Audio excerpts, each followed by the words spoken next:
Hi, good day. I'm Willem Labuschagne. Most people call me Willie. I'm from Vryheid, KZN. Been living here for approximately 42 years. I would like to tell you about a farm that our family bought back in 2005. Now, we always prayed and asked the Lord to give us a farm where we can live and where we can farm. Both myself and my wife have been living on farms since we were born. So farm is in our blood. We like animals, crops, etc. We like the outdoor living. We just love to wake up with the sounds of the birds, wake up and look at the mountains. So we love farming. We love to live on a farm. Back in 2005, we bought a farm close to Vryheid. We asked for specific things that we need on a farm. When we got there, we got exactly what we asked for. We asked, like we should, we asked God to show us, give us a sign.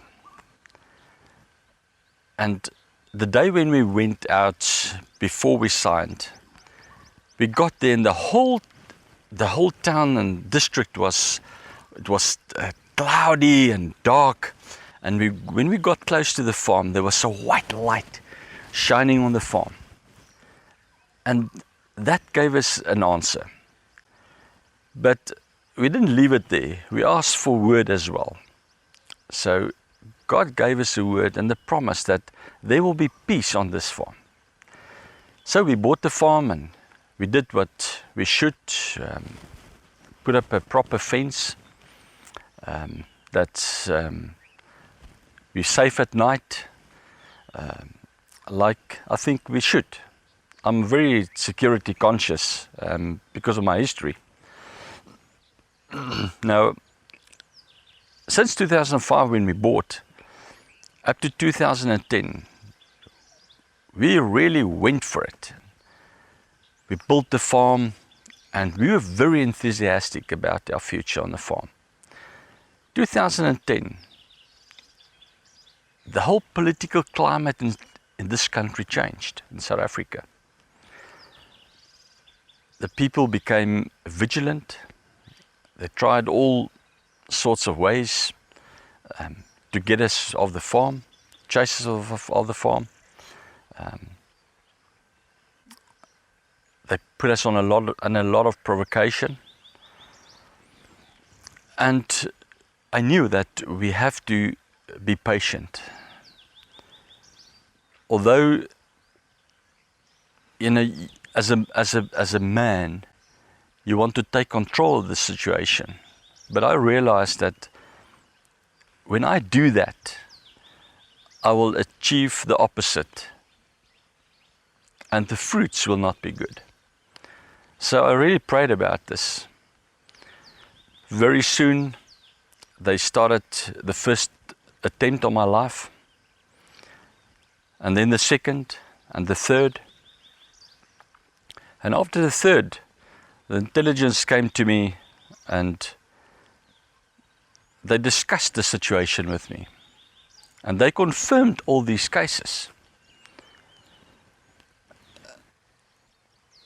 So everything that I'm telling you today is recorded. And there's proof of this. All in all, they tried 8 times to assassinate me on this farm. They haven't succeeded.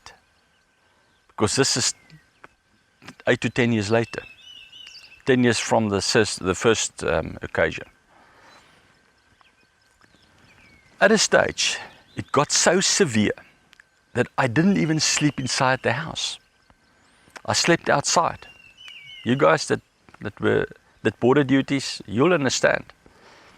Set up your TB base with everything that you need to make you aware of your enemy approach. That's what I did every single night. Because for about 2 years, I slept between 2 and 3 hours a night. The rest I was out trying to get through my fence. That's why I decided to take the fight outside the house, that my family is safe. After 3 months sleeping outside, now let me tell you, at that stage, there was no love in my heart anymore towards these people. I really wanted to finish them off. The flesh really took control of me. And after 3 months, God sent someone from Durban to come and talk to me. And when he greeted me, he's an elderly man, a man of God, I have a relationship in Christ with him. We're brothers in Christ. When I saw him, he asked me, "How are you?" I said, "I'm fine, uncle." So he asked me again, "How are you?" So I realized that he didn't buy the first one. So I said, "Everything is under control, uncle." And he was very upset.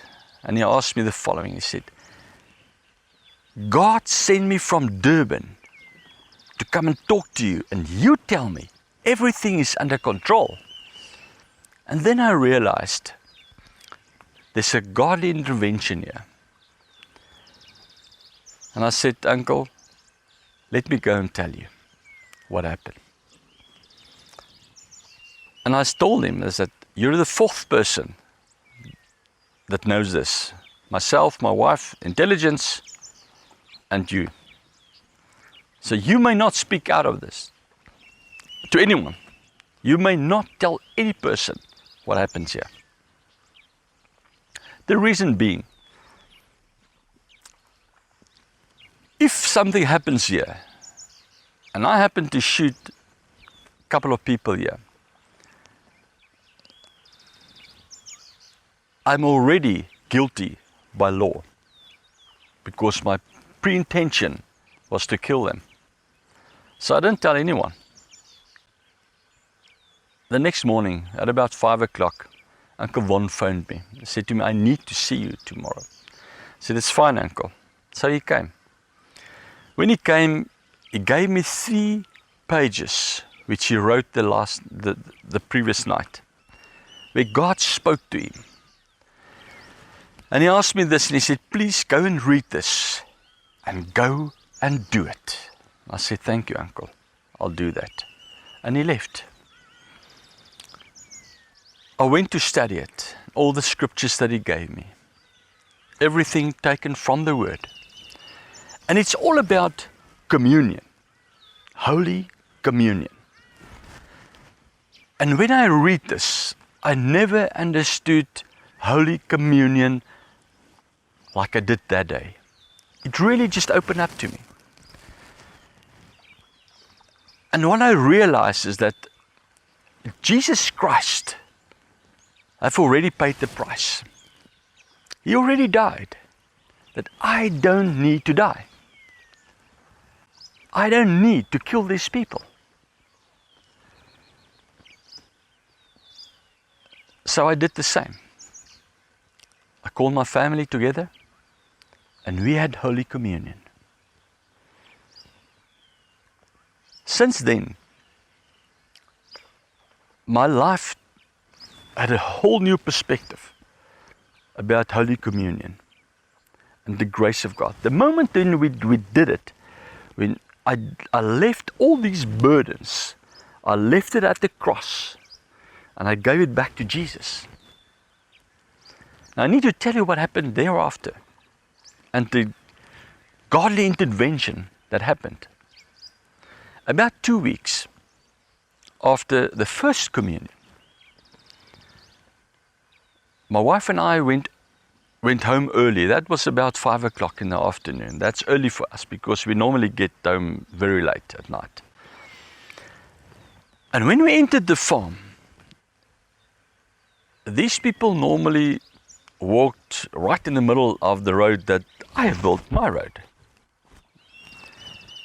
So on that day, when I approached, they gave way. They gave way. They bowed down and they said, Bob, Bob, which means father, father, respectful, like they normally greet their chiefs in rural areas. And I just looked at them like this and okay, and I went on. The next day it was the same. And the day after that also the same. And you know, there was little boys and girls like this, around about 5, 6, 7 years old.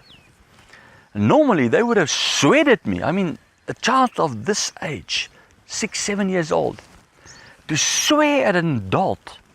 You could just imagine what the parents telling this person back at home. To create hate in such a small person, a young child, towards someone else. It grieved me.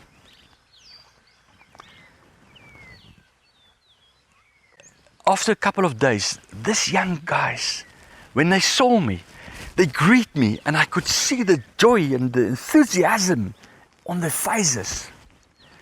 And when I saw that, I realized that God changed the hearts of these people. Now let me tell you, these are the same people that are sat were present in all discussions and all the plots to assassinate me. By that time, they have already tried 8 times to assassinate me. These cases are all recorded. Evidence is there. Do you know what? Then I realized the power of Holy Communion. Furthermore, I carried my firearm on me, on my person, for decades. I was very comfortable with it. I learned how to use it. It was on my person for a specific purpose. It was there to defend me and my family. I knew how to use it. I made a big effort to use it properly in all cases. But then I read the word. And after I read the word back in Kings and also in Isaiah and in the New Testament, the story is told about 3 times in the Bible. It's about the king of the Arameans who wanted to take the city of Jerusalem. By that time, they were a very powerful force. An army, if you could put it in today's terms and get perspective of it, if you take Russia, China and the USA and you put them together, that's a mighty force. That's more or less the abilities that king of the Arameans had in those years. When they decided they're going to take that city, they just wipe it off the earth. So the king sent his messenger to the king of Israel, of Jerusalem, and he said to them that we know that you don't have horses for your soldiers even. I'm going to send you 2,000 horses because I don't want to go down in history as a king that attacks someone that can't even defend themselves. So the king of Jerusalem went with his prophets and they prayed, and God said, I will protect you. You don't need to worry. So they went back, they said to the messenger, go tell your king that we don't need his horses. Messenger go back to the king of the Arameans. He told him, and the king said, man, take these horses and take it to them and tell them that I'm coming. I'm on my way. So said, so done. So when they arrived there, the king of Jerusalem went to pray again. And when he prayed, God said to him, I will protect you. So they went back And they told his messengers, take these horses, take it back to your king, and tell him, he doesn't have enough men and horses to attack this country. So they did so. Obviously, the ego of this king was really, really touched. So he sent 185,000 of his best soldiers. Now you can imagine a whole convoy of 185,000 soldiers. There's a lot that goes, all the logistics around it. It's not just them, you know. There's a lot. There's the people that need to cook for them. There's the food that they must eat, etc., etc., etc. So they come close to the city, put up their camp for the night, because the normal is to attack in first light. So the king of Jerusalem knew this, and they went to pray. And God said that he's got 1 trillion angels available to protect them. You know what he said? He said, Father, send one. One of your angels is enough to take care of these people. And this king couldn't wait to see how this fight is going to play off. How this angel of God is going to protect them and wipe these guys out. But it didn't happen. So I assume, around about tea time, he sent these guys and said, hey, go and have a look what's happening down there in the camp of these people, this enemy. So they went, they came back and said, King, you won't believe it. 185,000 soldiers with their horses are dead in that camp. Now, when I read that, I realized, what am I busy doing here? What am I doing with my firearm on my person versus an angel of God that can protect us, a whole city, one angel, and wipe out 185,000 soldiers. You know, those soldiers in those days were vigorous. If I say vigorous, those guys went into a man-to-man combat with their swords and beheaded people. They were vigorous. So today you ain't seen nothing yet versus those people and what they did and the abilities they had. And then I realized that this firearm that I'm carrying on my person, what is that going to do? Why do I need this? And I took it and I cleaned it and I put it in the safe and I said, Father, I will never need this in my life again. The only purpose for this will be as a sport because I love it. And that's what I did. From that day on, I never wear my firearm on my person because I don't need it. And I know some of you will say, whoa, you know. Let me tell you what happened. As I said, on this farm, I experienced the godly intervention and the protection of his angels around me. Psalm 91 says, no harm will come close to my tents. No pests. No troubles. You know, I take the word literally because I believe it. The word was there since the beginning and it will be there forever. And nothing can move it. Nothing can change it. So if the word says so, I believe it. And you know what? When it says so, I go and I do that. And what I experienced on this farm is exactly how a godly intervention changed my whole view and everything that I do and my perspective of protection. Now, for me to say that, a person that was really, really so security fanatic, takes a lot to take that firearm that I've been carrying for decades, to go and put it in a safe and said, I will not need you anymore. In the Word, in the Holy Communion, as I understand it, as I've implemented in my life, is that it's there for my protection. The blood of Christ is the most powerful protection that you can ever think of. There's nothing that can come close to it. It can wipe out the whole army. So what are we afraid of? Guys, this fight that you have right now is not against flesh. You must understand that. And you must also understand that flesh cannot control spirit. Spirit controls flesh.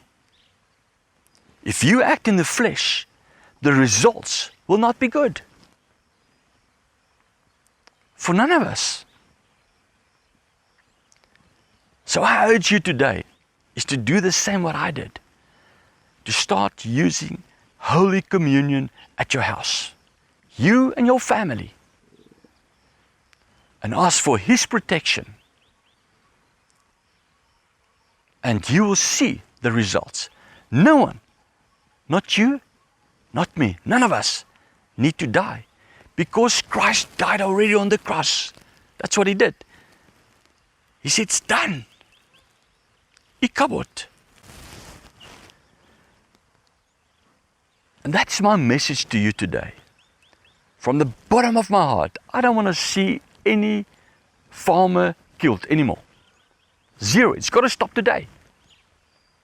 But I urge you, as a man of God, and a woman of God, a daughter of God, to start using Holy Communion in your house. Whether you're on a farm, whether you're a normal citizen living in a city, in a town, whatever the case might be, it's immaterial. The fact is that God is there to protect you, and He'll be true to His word. And I urge you to do the same.